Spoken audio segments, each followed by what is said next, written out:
여호와의 영광이 떠난 교회, 여호와의 영광이 떠난 가정, 여호와의 영광이 떠난 신자, 공통점은 무엇이겠습니까? 아무 가치가 없다라고 하는 겁니다.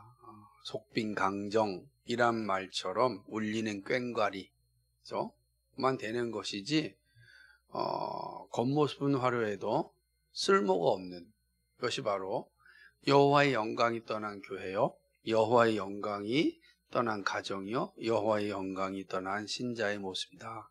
이게 볼 수가 있는 것입니다. 에스겔서 10장과 11장은 여호와의 영광이 성전에서부터 떠나는 그런 과정을 기록하고 있습니다. 화려했던 이스라엘이 초라해지고 가치가 없어지고 아무런 능력도 없고 그냥 겉모습만 멀쩡하다가 마침내는 불바다가 되어서 사라지게 되는 그런 장면들을 암시하는 게 바로 에스겔서 10장과 11장 이게 되는 것입니다. 오늘 11장 시작한 모습을 보면 여호와의 영광이 문지방을 떠나서 그룹 위에 머뭅니다. 그때 성령께서 에스겔 선지자를 성전 여호와의 전 동문에 이제 이르게 합니다. 여호와의 전 동문에 이제 에스겔이 있는 겁니다. 이 장면을 기억하셔야 돼요. 지금 에스겔은 어디 있었습니까? 바벨론가에 있었죠. 바벨론 그발강가에 있는 거예요. 근데 하나님께서 지금 에스겔을 들으셔서 어디로 와 있는 거예요? 이스라엘, 예루살렘 성 동문에 있는 거예요. 이걸 잘 이해하셔야 됩니다. 그러니까 지금 몸은 그발 강가에 있어요. 지금. 그런데 하나님께서 그를 들으셔서 예루살렘 성전 동문에서 예루살렘의 모습을 지금 에스겔 선지자에게 보여주고 있는 겁니다.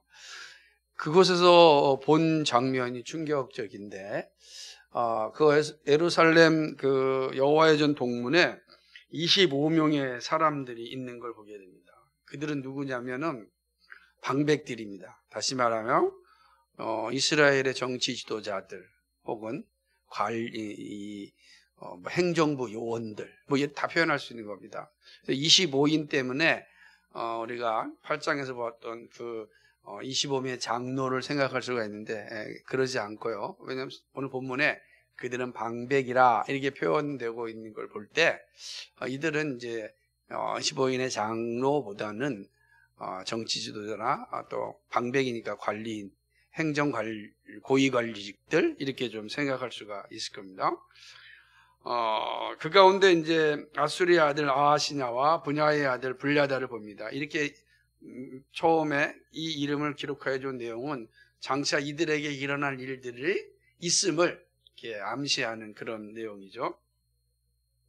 성령께서 에스겔에게 25인은 불의를 품고 성중에서 악한 꾀를 꾸미는 자라고 알려줍니다. 그러니까 이 정치 지도자를 향하여서 하나님이 뭐라고 말하냐면 저들은 악한 꾀를 꾸미는 자들이다. 지도자가 이렇게 된 거예요. 이스라엘의 모습이 어떤지 이들의 모습만으로도 짐작할 수가 있는 장면인 것입니다. 이들은 어떤 모습을 가지고 있는지 하나님께서 3절 말씀을 통해서 그들의 생각을 알려주는데 그들은 이렇게 얘기합니다. 집 건축할 때가 가까이 오지 않았으니 이 성읍이 가마가 되고 우리는 고기가 된다. 이렇게 이야기합니다. 이게 무슨 말인가? 이게 이제 이런 의미예요. 아직 집이 이제 멸망하지가 않았다는 거예요. 집이 건축할 때가 가깝지 아니한즉 하니까 건축할 때가 가깝지 않다.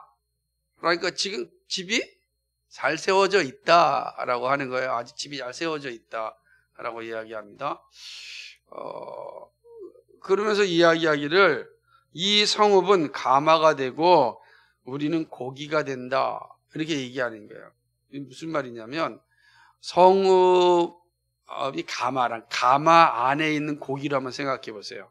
가마가 있고 그 가마 안에 고기가 있으면 고기가 안전하겠습니까? 불안전하겠습니까? 안전하죠. 외부의 모든 진입을 다 가마가 막아주니까 그걸 말하는 거야.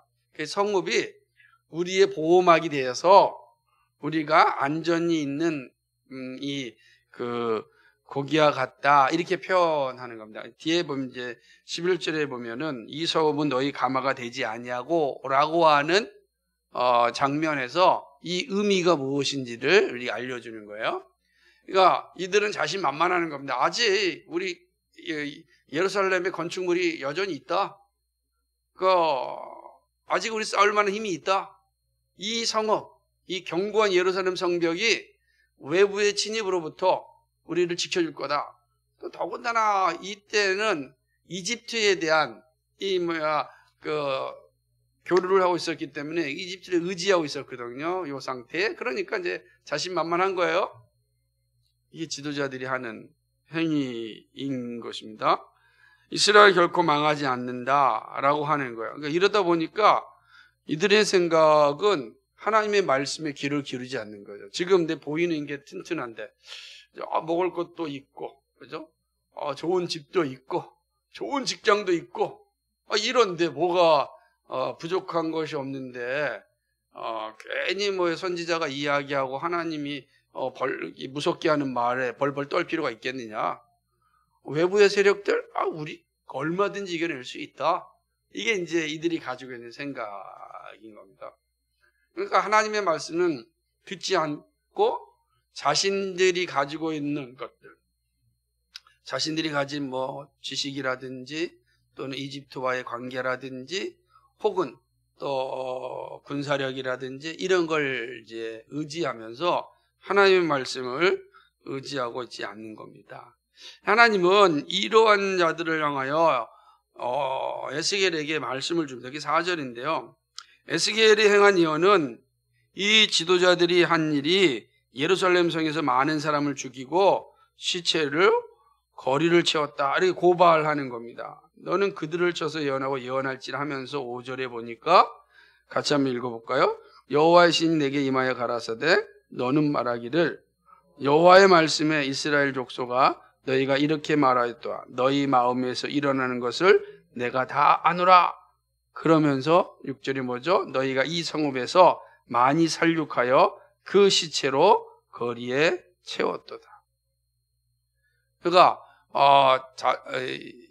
예루살렘 거리가 시체의 거리가 된 겁니다. 왜 이렇게 되었죠? 이들의 교만함이 보여주는 거죠. 권력을 가지고 있는 자들, 그리고 자신들의 힘을 가지고 마음껏 행패를 부리고 있는 자들, 악한 모습들이 나타나서 이스라엘 백성들이 시체가 된 거예요. 예루살렘 거리에 이게 시체 거리가 되었다라고 하는 거죠.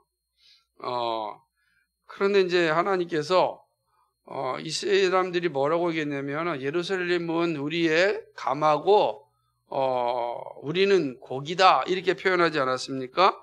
근데 하나님은 오히려 뭐라고 얘기하냐면 가마 가운데 있는 고기들을 향하여 말하기를 그 고기들이 다 죽을 것이다 이렇게 말씀하는 것입니다.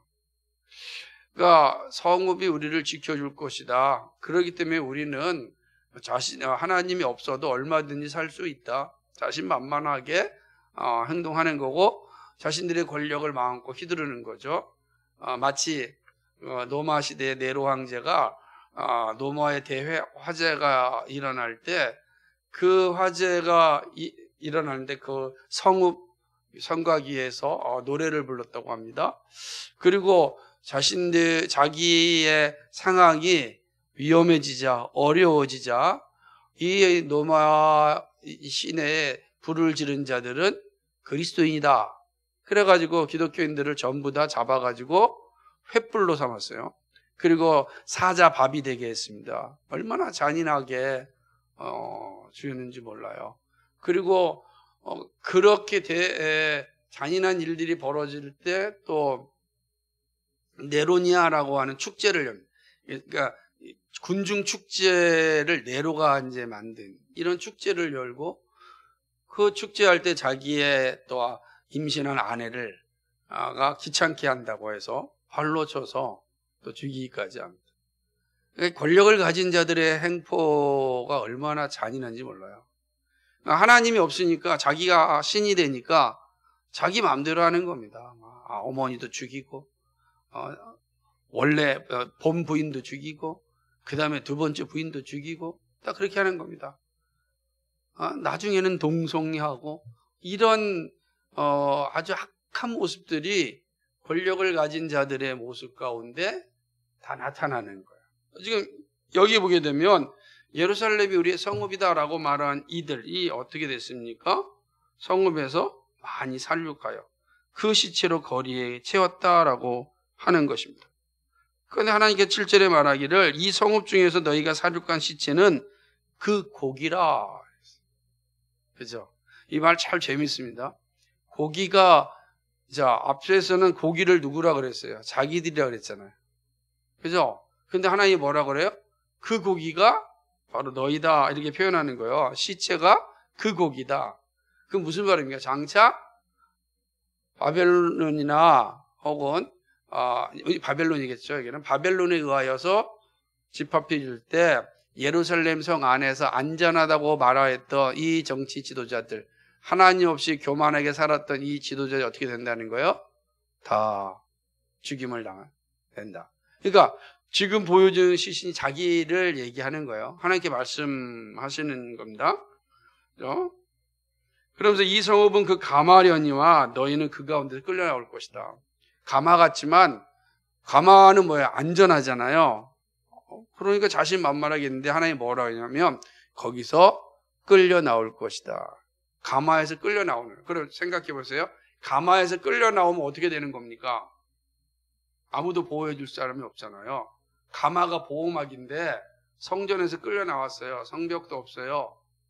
이런 상황을 보여주는 거죠. 끌려 나와서 어떻게 됩니까? 8절에 보니까 너희가 칼을 두려워하느니 내가 칼로 너희에게 임하게 할 것이고 너희를 성읍 가운데서 끌어내어서 타국인의 손에 붙여 너희에게 벌을 내릴 것이다 라고 이야기하는 것입니다. 그리고 이스라엘의 변경에서 너희를 국문할 것이다. 그러니까 이런 모습을 보여주게 되는 것입니다. 그러니까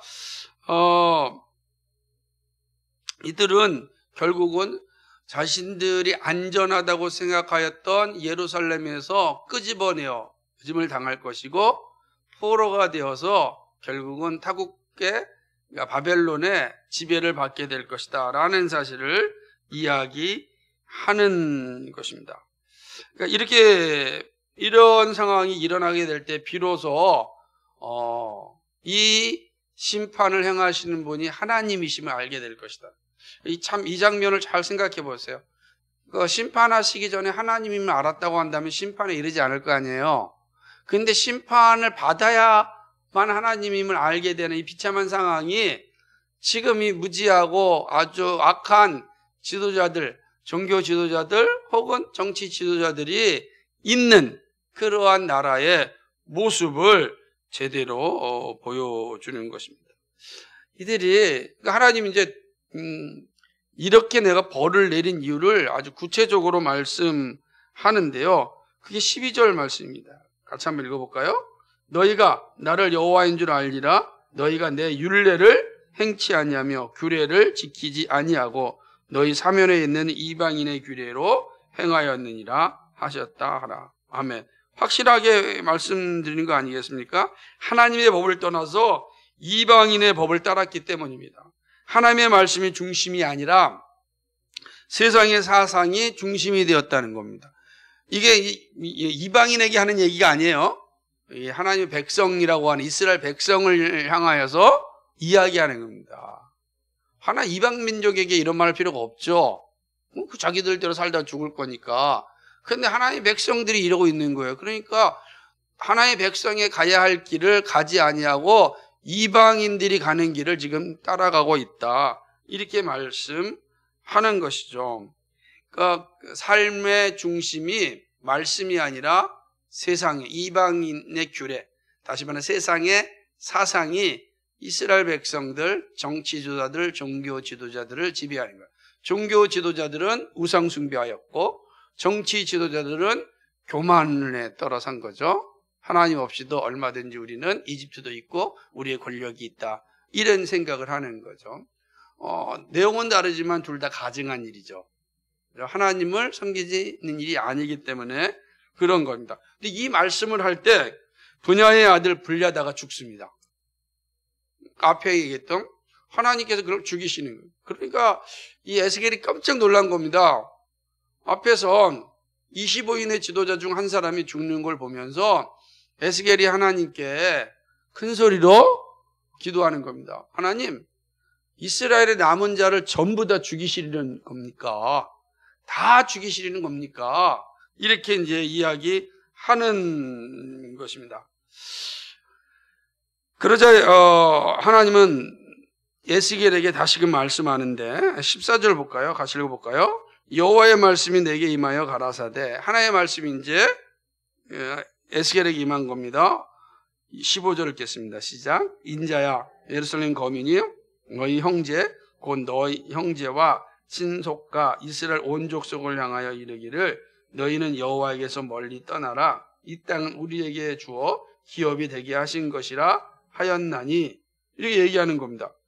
이 얘기하고 난 뒤에 무슨 말이냐면 그래도 남은 자들이 있어야 나라를 세워나가는 것 아니겠습니까? 그런데 다 죽이십니까? 이제 막 이게 죽이시는 걸 죽인 걸 보니까 선지자가 두려운 나머지 그런 겁니다. 그럴 때 말씀하는 겁니다. 이스라엘 거민들이 너희들을 향하여서 떠나라고 이야기할 거다. 너와 너의 친척 다 떠나라고 할 거다. 이건 우리의 것이다. 니네 거 아니다. 라고 말할 것이다. 그러니까 쫓겨난다라는 뜻이에요. 이제 너희 다 쫓겨나고 말 것이다. 라고 이야기하는 것입니다. 그런 후에 예루살렘 정치 지도자들을 위해서 에스겔의 가족과 친척과 이스라엘 족속들의 부모를 떠나 이제 열방이 흩어져야 되는 아픔을 겪습니다.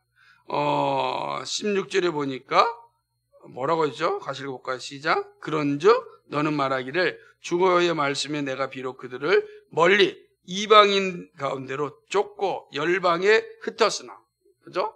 이방인 가운데로 다 쫓았고 열방에 흩었다라고 이야기하는 거죠. 이렇게 참 안타까운 일이 일어난 것입니다. 이들이 그러니까 고향을 떠나야 되고 집을 떠나야 되고 그리고 이방의 땅에 가서 살아야 되는 이런 고난을 겪을 수밖에 없는 겁니다. 그럴 때 그 사실을 보았던 선지자의 마음은 어떻겠습니까? 선지자의 가족들도 친척들도 부모들도 다 쫓겨날 거다는 거예요. 고향에서 다 쫓겨나서 어디로 간다는 거예요? 열방으로 가는데 한 곳에 가는 것이 아니라 열방으로 흩어진다는 거예요. 그러니까 산산조각이 나는 거예요. 가족이 죽지는 않겠지만 다 흩어질 것이다. 이렇게 말씀하는 겁니다. 죽이시겠습니까? 그러니까 죽이진 않는다는 거죠. 근데 그들이 흩어질 것이다. 그 하나님께서 이렇게 흩어질 것이다 라고 했다고 하면 참 끔찍한 일이죠. 그리고 너무너무 아픈 일이죠. 그런데 하나님께 이렇게 말씀하시는데 뭐라고 얘기하면 멀리 이방인 가운데 쫓고 열방이 흩었으나 그들이 잃은 열방에서 내가 잠깐 그들의 성소가 되리라. 흩어진 데서 잠깐 내가 그들의 성소가 될 것이다. 성소는 뭐예요? 하나님이 임재하는 곳이잖아요. 하나님을 만나는 곳이잖아요. 그럼 열방에서 내가 잠깐 성소가 된다는 건 어떤 의미예요? 흩어져 있지만 그 열방에서 내가 너희와 함께 한다는 거예요. 흩어진 열방에 혼자 가지 않고 내가 너희와 함께 한다. 근데 얼마 동안 함께 한다고요? 잠깐 동안. 잠시 동안. 무슨 말입니까? 곧 다시 예루살렘으로 돌아가야 되잖아요. 오래 머무는 게 아니에요. 열방에 오래 머무는 게 아니에요. 물론 그 기간이 70년이지만 오래 머무는 게 아닙니다. 1000년이 하루 같은 하나님의 입장에서는 70년은 그냥 눈 깜짝하면 끝나는 거예요. 그죠? 그러니까 그렇지만 너희가 흩어져 있지만 내가 그곳에서 너희의 성소가 될 것이다. 이렇게 말씀하는 겁니다. 다 죽이시겠습니까? 아니, 흩을 거다. 그러나 흩었다고 해서 나 혼자 보내는 것이 아니라 내가 너희와 함께 할 것이다. 이렇게 이제 말씀하시는 것입니다. 그런 다음에 너희들을 다시금 이스라엘 땅으로 다시 내가 돌아오게 할 것이다 라고 약속하여 주는 것입니다. 그래서 17절이 그런 거죠. 너는 또 말하기를 주 여호와의 말씀에 내가 너희를 만민 가운데서 모으며 너희를 흩은 열방 가운데서 모아내고 뭐라고 말하죠? 이스라엘 땅으로 너희에게 주리라. 지금 누구한테 얘기하는 거냐면 열방에 흩어져 있는 이스라엘 백성들을 향하여서 다시 이스라엘을 땅을 너에게 줄 것이다 약속하는 거예요. 그러니까 이게 이제 에스겔이 받는 겁니다. 자, 이 장면을 여기까지 하면서 이거를 이해하려면 지금 이 말씀을 누구한테 지금 주는 겁니까? 바벨론의 포로로 가 있는 백성들한테 지금 주시는 말씀이에요. 그럼 바벨론의 포로로 가 있는 이스라엘 백성들 이 말을 들을 때 지금 누구 얘기예요? 자기들 이야기잖아요. 이야기하셨어요? 그러니까 도대체 왜 우리가 바벨론의 포로로 잡혀와 있는지 모르는 거예요. 저 위에서 정치 지도자들, 종교 지도자들이 엉망진창을 해가지고 자기들도 그들 따라가지고 가증한 일을 행하였다고요. 하나님께서 징계를 내리셔서 그냥 다 나라를 파기시켜버렸단 말이에요. 파괴를. 예루살렘 다 불바닥을 만들어버리고 예루살렘 성전을 싹 초토화시켜버렸다고요. 왜요? 왜요? 이렇게 질문 나오는 거잖아요. 우리는 뭡니까? 분명히 하나님께서 우리에게 주신 약속이 있지 않습니까?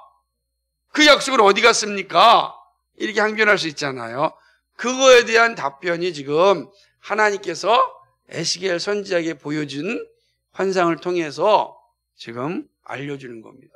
아마 이 말을 들은 이스라엘 백성들은 어떻겠습니까? 이해가 됐겠죠? 그리고 소망을 갖습니다. 어떤 소망입니까? 다시금 이스라엘을 우리에게 주신다고 하는 그 약속을 받게 되는 것입니다. 이스라엘 땅으로 회복한 사람들은 이제 이스라엘에 있었던 모든 가증한 일을 버릴 것이다 라고 하는 거예요. 그것이 이제 18절에 보면 그들이 그리로 가서 그 가운데 모든 미운 물건과 가증한 것을 제하여 버릴지라 이렇게 이야기하는 겁니다. 내가 이스라엘 땅을 줄 테니까 너희는 뭐 하라는 거예요? 모든 미운 물건과 가증한 것을 제하여 버리라 라고 하는 겁니다. 이제는 이거 버리지 않으면 이것 때문에 지금 왔잖아요. 그러니까 이걸 버려야만 다시금 회복하는 겁니다. 그 얘기를 하는 겁니다. 근데 이들이 가증한 것을 없앨 수 있는 것은 하나님께서 회복한 이들에게 새 마음과 새 영을 주심으로 이루어지는 겁니다. 새 영을 받은 사람들은 돌 같은 마음이 사라지고 부드러운 마음이 될 겁니다. 부드러운 마음이 의미하는 핵심은 하나님의 말씀을 온전한 마음으로 받아들이는 태도를 의미하는 겁니다. 자, 이 딱딱한 돌 같은 마음은 말씀이 탁 던져도 어떻게 됩니까? 튕겨나간다고요. 그런데 옥토와 같이 잘 간 그런 마음은 말씀이 딱 오면은 쑥 받아들인다는 거예요. 그런데 우리는 다 이 돌같이 굳은 마음을 가지고 있잖아요. 이게 전적으로 타락한 인간의 모습이라고요. 이 말씀이 받아들이지 않아요. 만약에 받아들인다고 했다면 예수님 믿지 않는 사람이 이 땅에 존재하지 않을 겁니다. 그런데 그러지 않아요. 왜? 우리의 마음이 딱 강박한 돌과 같이 되어 있어서 말씀을 줘도 듣지 않는 거예요. 돌 같은 마음이다. 이렇게 얘기하는 겁니다. 그런데 성령께서 그 돌 같은 마음을 모처럼 만드신다?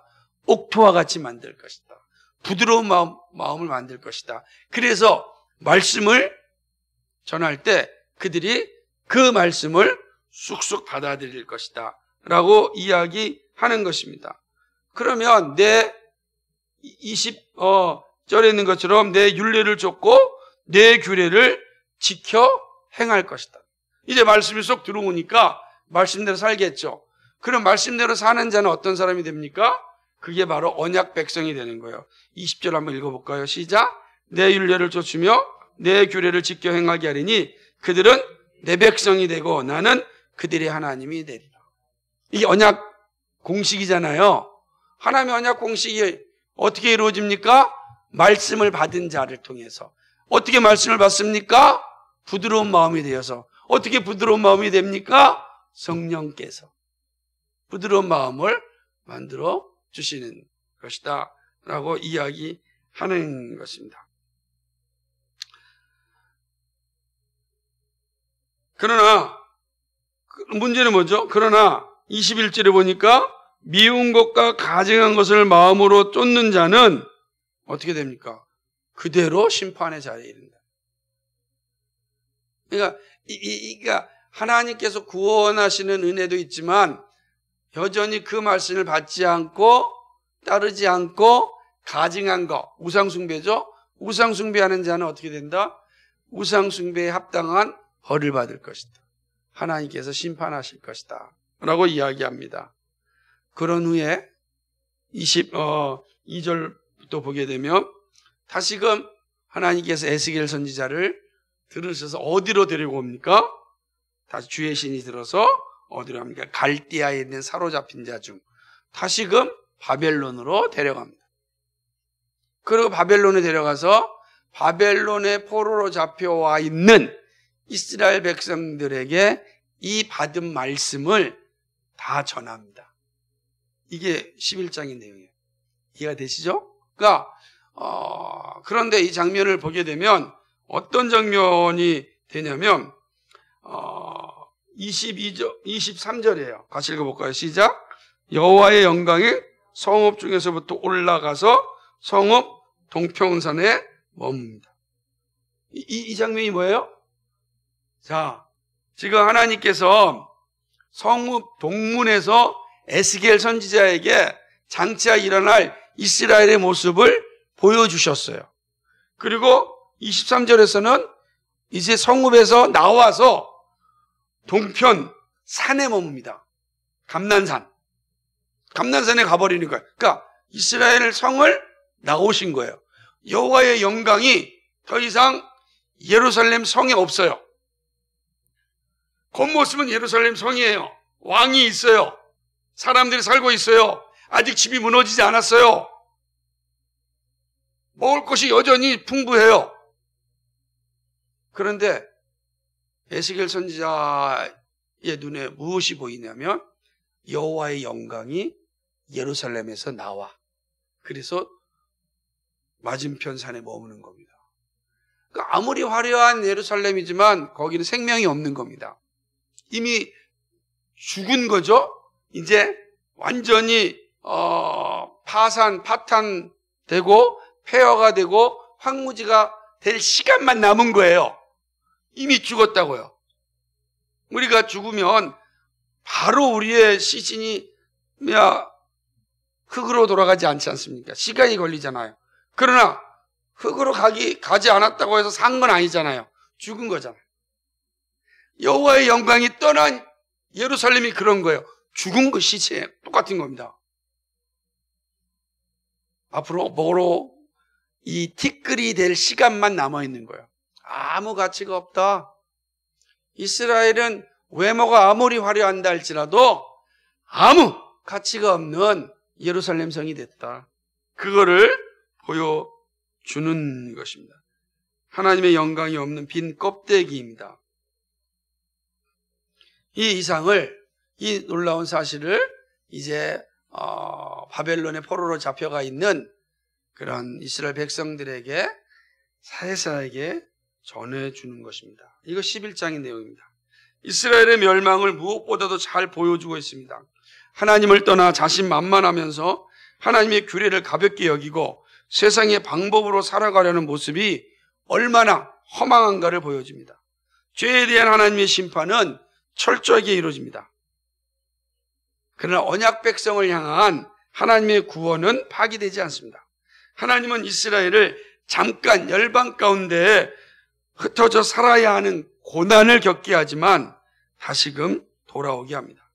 그리고 성령이 임하여 말씀을 지키고 온전한 순종 가운데 살아간다면 하나님이 원래 주셨던 그 언약이 완성될 것입니다.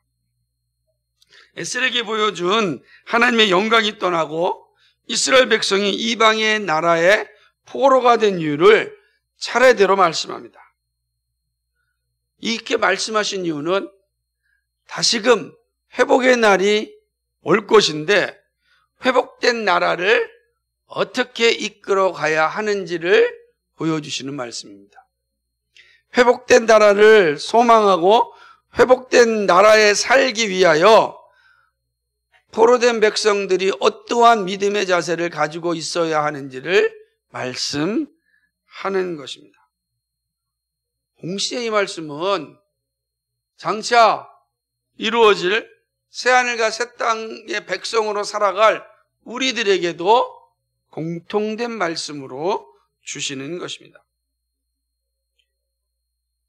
여러분, 이제 이 말씀을 들으면서 한번 생각해 보십시오. 에스겔 선지자가 한 말이 이스라엘 백성들 가운데 이루어졌습니까? 이루어지지 않았습니다. 예루살렘 성전이 회복되지 않았고, 그리고 새 영이 이스라엘 백성들에게 임하지 않았습니다.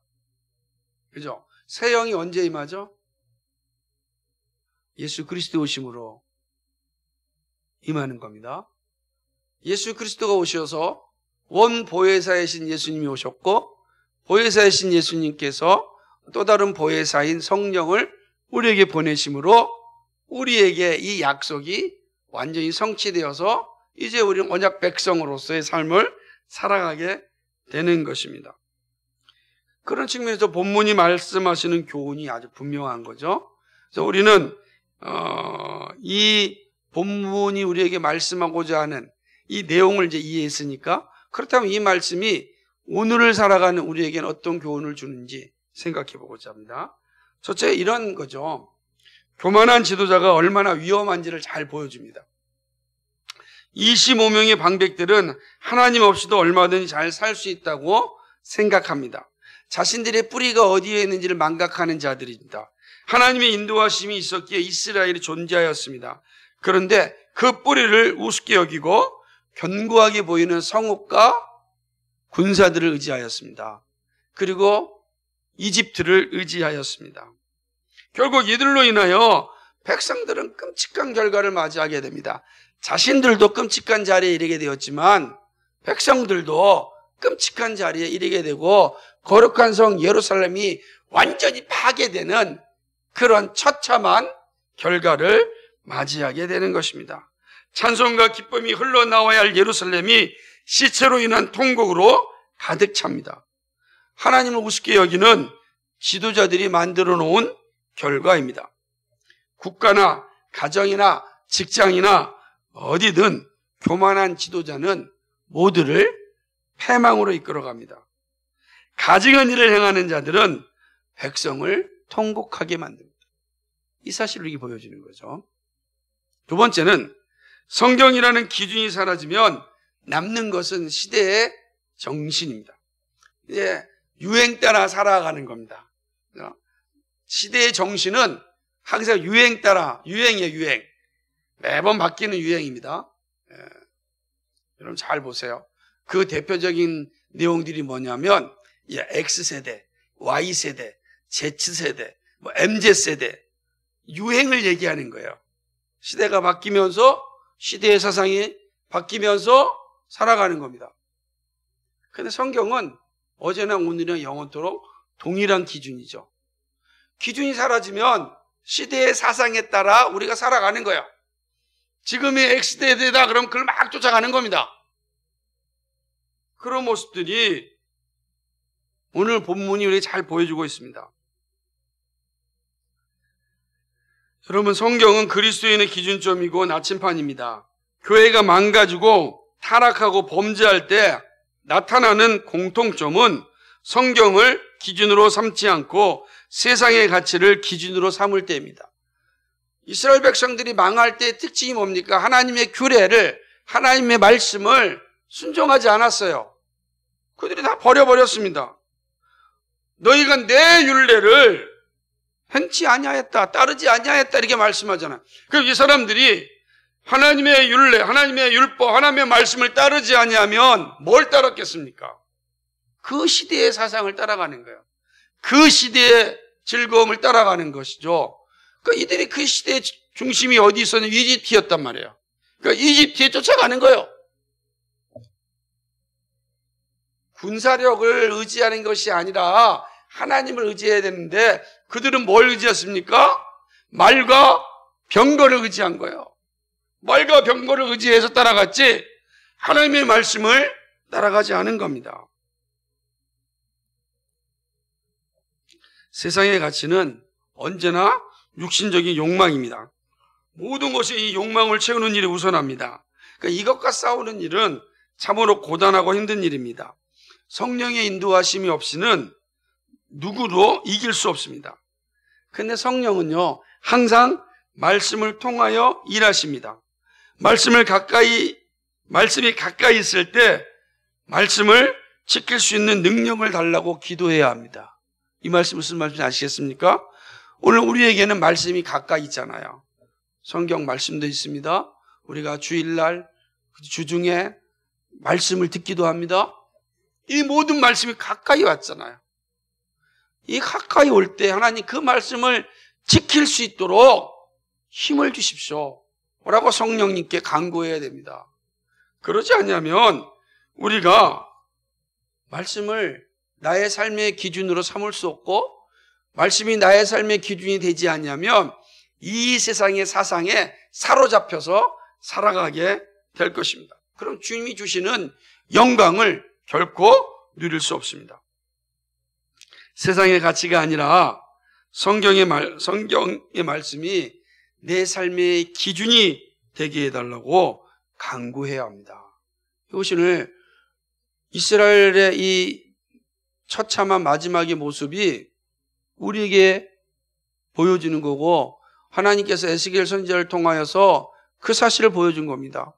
자, 보세요. 바벨론은 다 우상의 나라잖아요.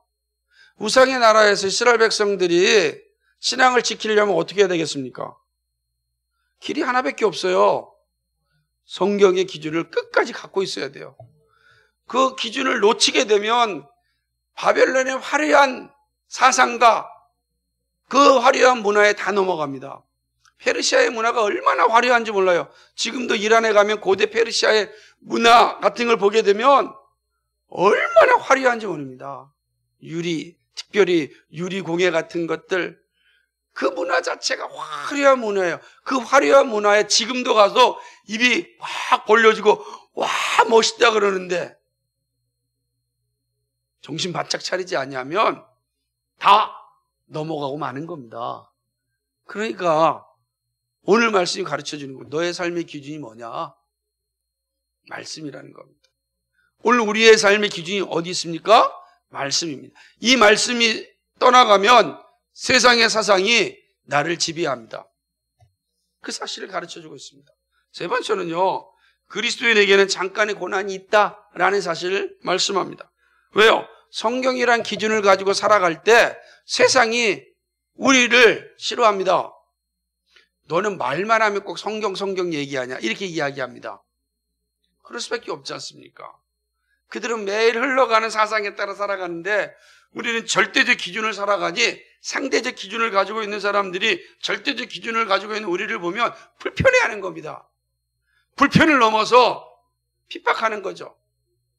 되어 있습니다. 고난은 죄악된 세상을 살아가는 그리스도인의 삶입니다. 피할 수 없는 현실입니다.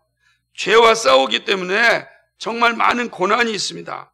직업을 골라도 하나님의 영광을 생각해야 됩니다. 여기서 하나님의 영광은 하나님을 위하여 봉사하는 거예요. 하나님을 사랑하고 이웃을 사랑하는 일에 우리가 봉사하는 겁니다. 직업을 고른다 할지라도 일은 골라야 돼요. 근데 뭡니까? 월급 많이 준다고 해가지고서 빠칭코에 가면 되겠습니까? 그리스도인이라고 할 때는 고민을 많이 해야 돼요.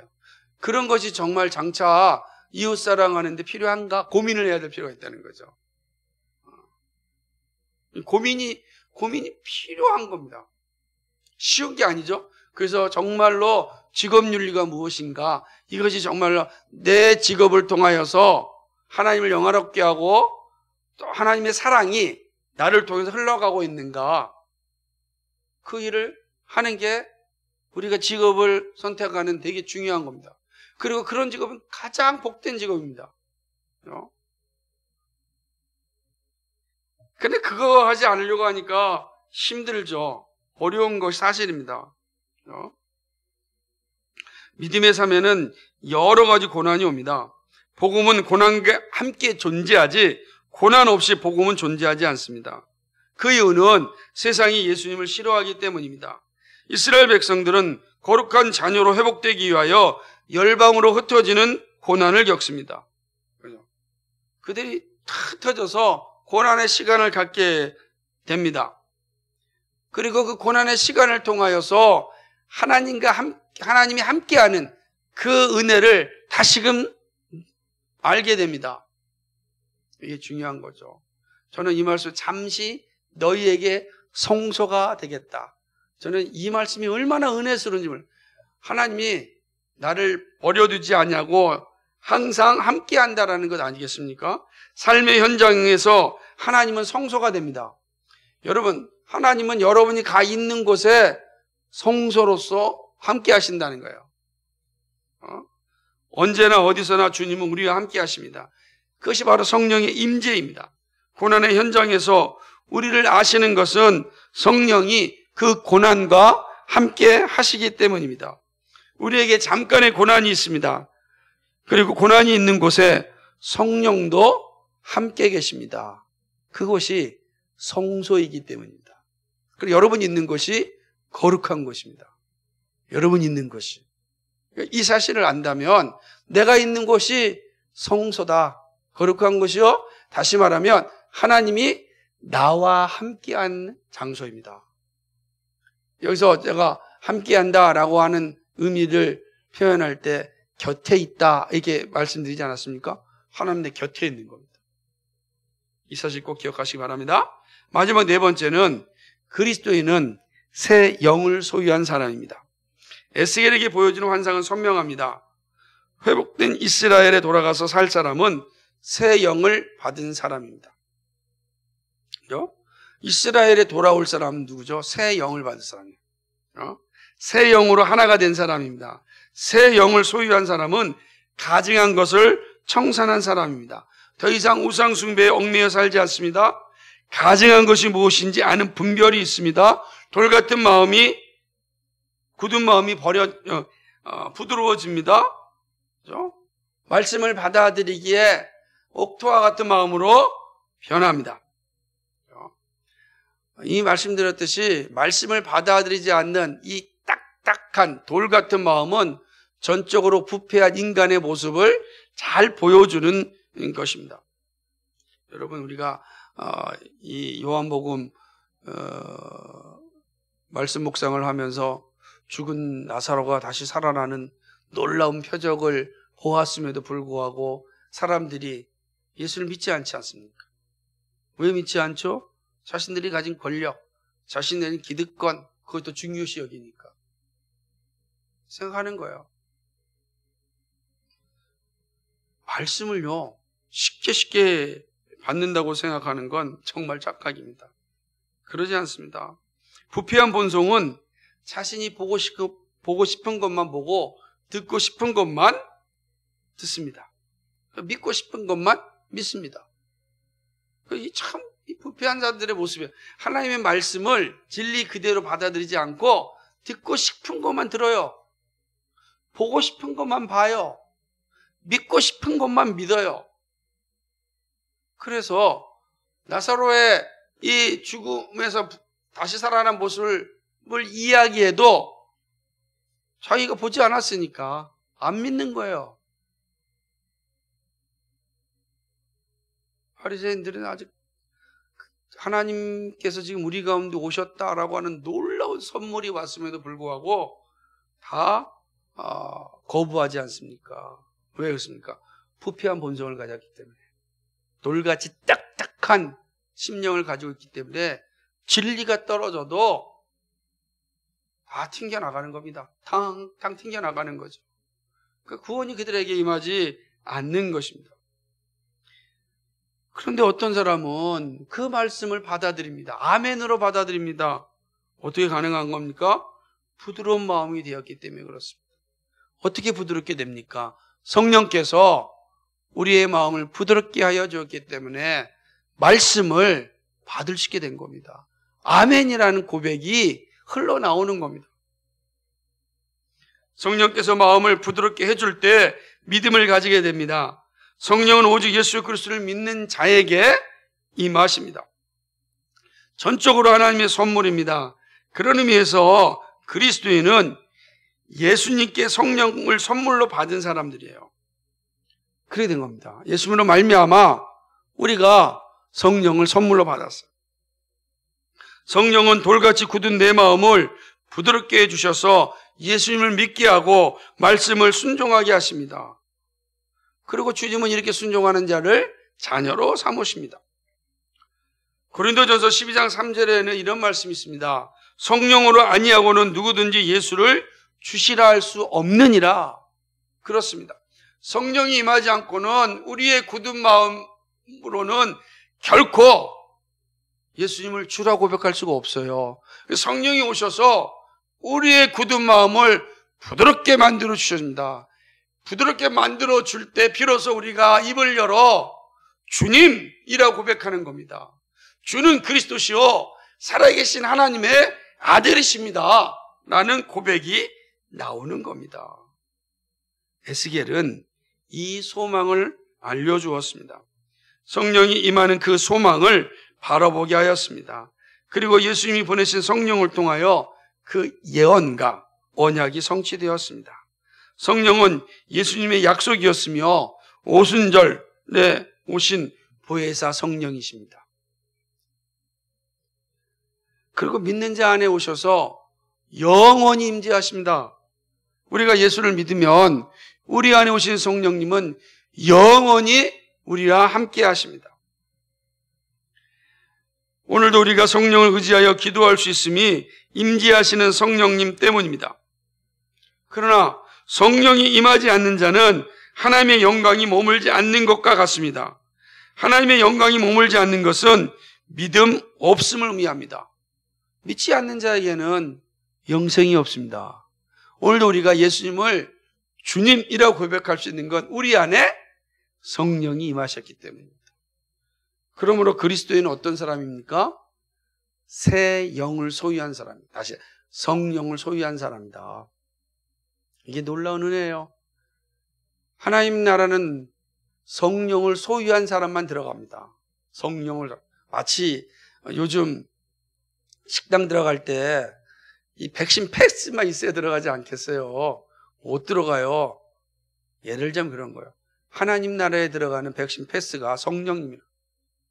성령님이 없이는 하나님 나라에 들어갈 수가 없어요. 여호와의 영광이 떠난 사람은 아무리 입으로 주여 주여 한다 할지라도 하나님 나라에 들어갈 수가 없습니다. 성령이 임한 자만이 하나님 나라의 백성이 되고 하나님 나라에 들어가는 겁니다. 그 사실을 에스겔 선지자를 통해서 우리에게 알려주셨습니다. 그럼 이스라엘 백성들은 그 오실 성령을 바라보면서 믿음으로 기다린 겁니다. 믿음으로.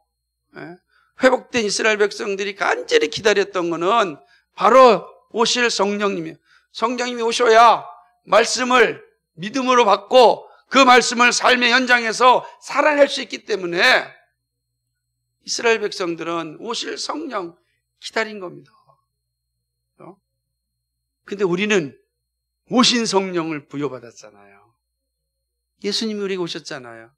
자, 이스라엘 백성은 오실 성령, 오실 그리스도를 기다리면서 믿음 생활했다고 한다면 우리는 오신 예수님, 그래서 우리 안에 거하신 성령님을 모시고 살아가는 사람들입니다.